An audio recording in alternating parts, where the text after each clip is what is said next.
residents of all 7 regions of North and East Syria have taken to the streets in marches, demonstrations and protests to condemn the ongoing detention and isolation of Abdullah Öcalan, the imprisoned leader of the Kurdish people. Both Arab and Kurdish regions saw protests in support of Mr. Ocalan, who was detained 23 years ago on 15 February 1999 by Turkish security forces. The capture was aided and abetted by international intelligence agencies, prompting a new wave of protests which have continued ever since. In Kobane, youth demonstrators marched 20 kilometers to condemn the detention, alongside an ongoing event in a protest tent set up for the occasion.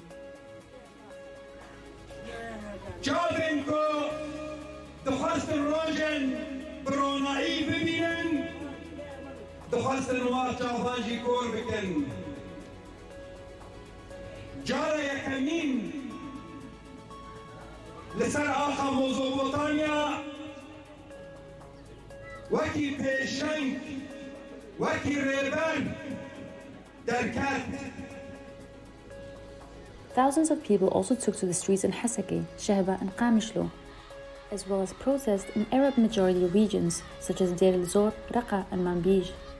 The ideology of brotherhood of the peoples, promoted by Mr. Ocalan, is finding a foothold in these traditionally conservative regions, following the liberation from ISIS rule by the Syrian Democratic Forces.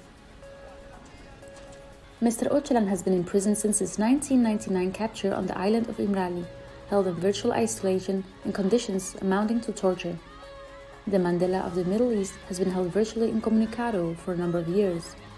His last contact with the outside world was a brief phone call in March 21 to dispel rumors of his death, and his lawyers and family have just been informed it will be many more months before they can hope to contact him again.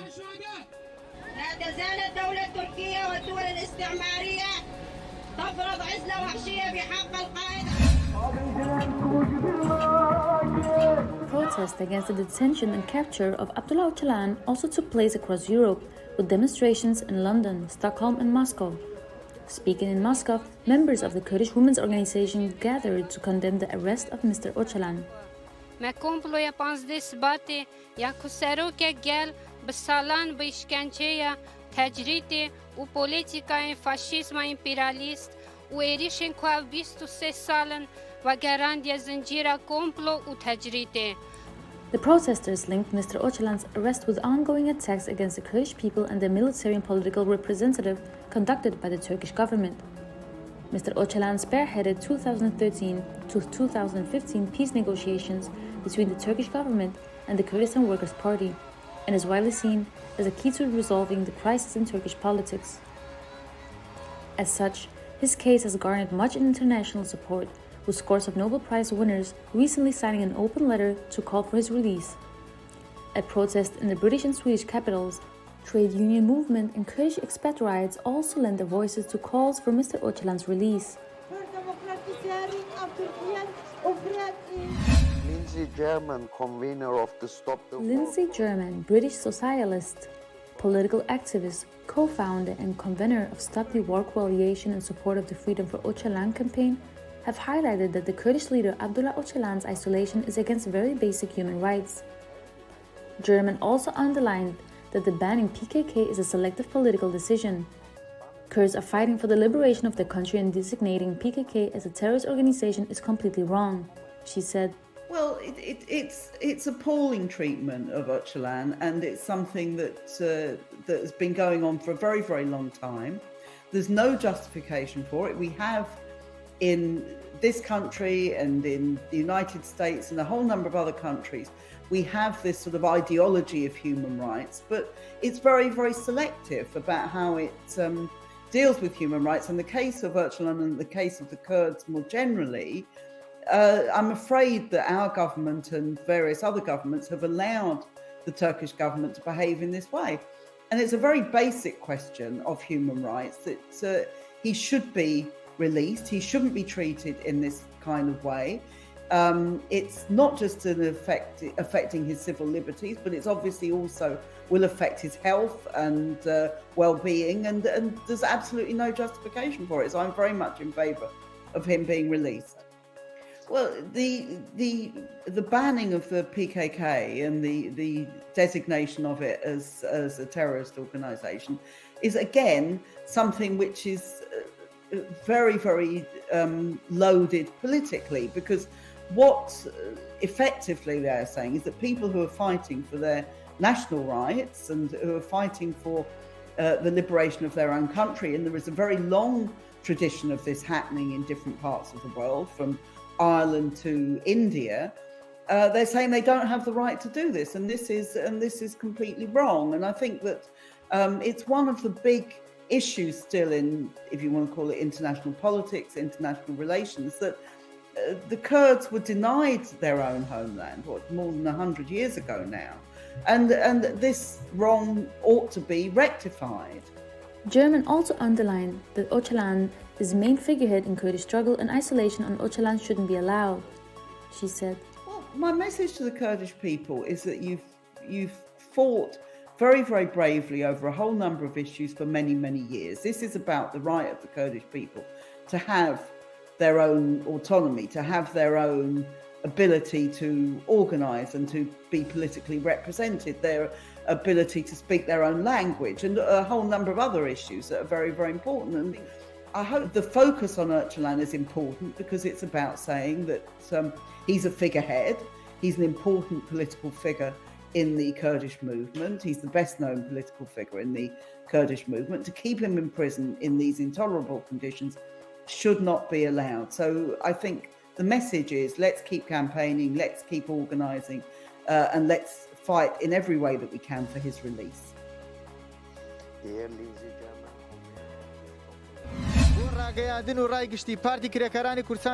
members of local youth movement in the Kurdistan region of Iraq have been working to gather signatures for the ongoing campaign to delist the PKK as a terror organization. A signature campaign to this effect, which began with signatures from over 1,000 international dignitaries, aims to garner at least 4 million supporters. Young people gathered in Germiyan in the Kurdistan region of Iraq to gather signatures for the campaign, which has also been supported by intellectuals and retired military figures from the region, also known by its Kurdish moniker Al-Bashur. The Patriotic Youth Association and Young Women's Struggle Association distributed books and encouraged locals to call for a rethink of the current listing of the Kurdistan Workers' Party, or PKK, on international terror lists. Turkey benefits from the PKK being de facto included on terror lists across the West, though no European court has ever found that the PKK should be included on the domestic terror list. It is only Turkey, the USA, and Europe which consider the PKK to be a terror organization. As such, there are ongoing calls for the international community to reconsider its current de facto listing of the PKK as a terrorist organization. The PKK was established as a Kurdish force against the tyranny and oppression of occupying forces and aimed at establishing Kurdish rights, the statement said. A part of achieving this goal is the armed struggle, which has been conducted with due regard to international and humanitarian law for 38 years.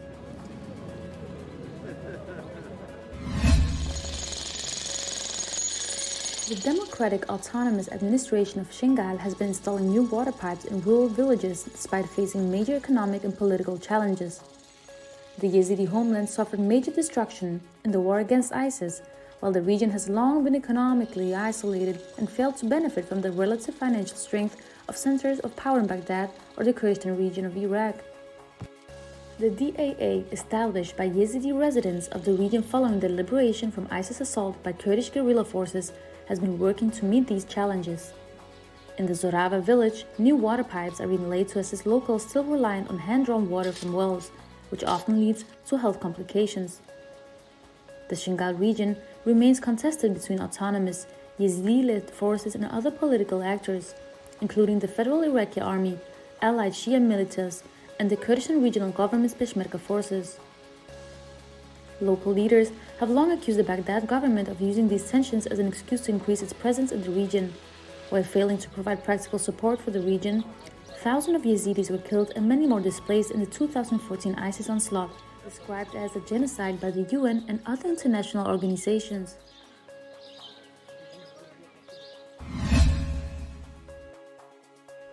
A poetry contest has been held in North and East Syria with local students reading their own compositions at a 14th February event in Ocalan. The contest, under the name of the Marcher Behdinan Kobani contest, saw 36 students participate, reading poems in both Arabic and Kurdish. Arabic is the lingua franca for the multi-ethnic regions, while Kurdish is widely spoken in Kurdish-majority cities and regions. Following the establishment of autonomy in the region, all students have the right to read and study in their own language, plus a second tongue. 8 students were awarded prizes as the contest, which was supported by the Democratic Students Movement, together with the local education authority.